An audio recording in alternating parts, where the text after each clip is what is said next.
This video will explore the balance sheet section that is dedicated to current assets. So if you want to know more, just stick around.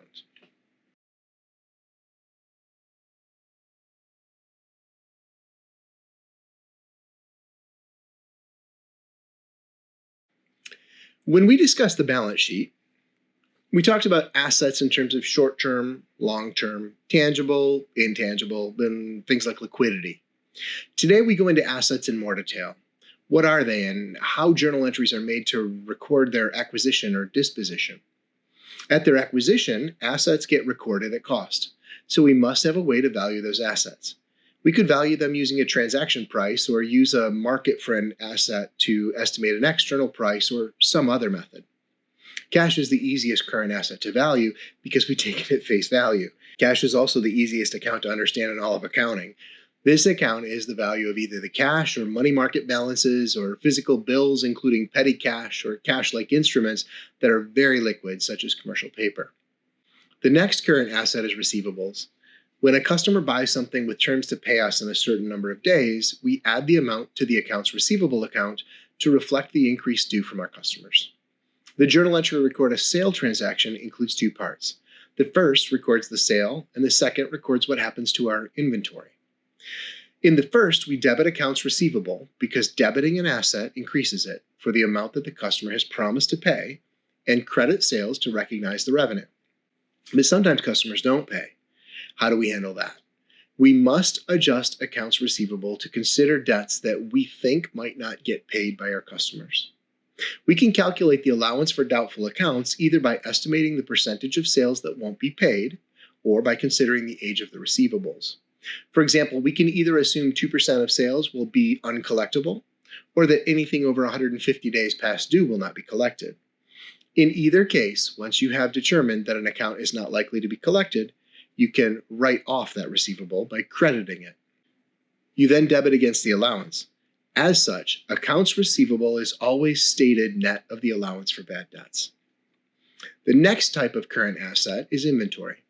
If a company simply buys and sells merchandise without manufacturing anything, they will only have a merchandise account in inventory. However, manufacturing companies will have three sub-accounts in inventory, which are raw materials, work in process, or WIP, and finished goods inventory. Raw materials are where we store the value of our materials that are waiting to be used by the company. Often these are sitting in a warehouse somewhere. They can include both direct and indirect materials. Direct materials leave as a part of the finished product. Indirect materials are the materials needed to support production, but that do not leave as part of the finished product. Indirect materials typically include things like safety equipment, maintenance and repair equipment, or spare parts, or in some cases, things like office supplies. Raw materials should be recorded at cost. WIP, or work in process account, is where we keep the value of the inventory that is currently undergoing transformation. It is the product that is still in production. WIP gets valued differently than raw materials. WIP needs to include the value of the direct materials used to produce the item, plus the value of the labor and overhead required to transform the parts into their final state. The inventory in the finished goods account is ready to sell.